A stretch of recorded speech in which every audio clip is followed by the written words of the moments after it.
So the first thing you mentioned there, Kaitlyn, was logo. Like, Yeah. what are your thoughts on logo? Because I agree that logo and that branding, having there be harmony is Mhm. really important. What's something common that you look for in a great logo? What's something you really like to see? I really like to see something different that represents the brand. So if you have sometimes it's hard if there's, let's just say, like a wave logo but you're an insurance company, people might not Yeah. really attribute the two together.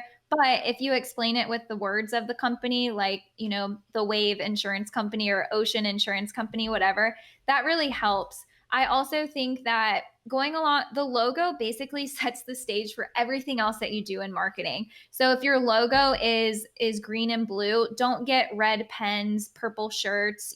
Everything needs to be consistent across the board. And when we design websites for people, we use the colors of the logo as the inspiration to build that website design.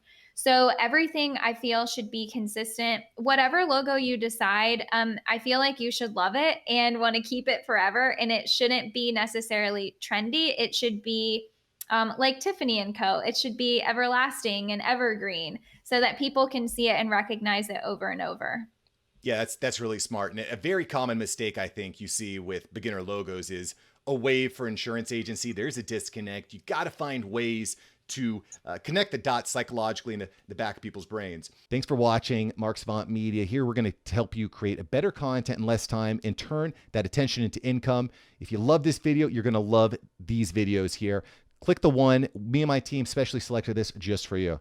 Click the link. Check out the video. I'll catch you here next time on Mark Savant Media.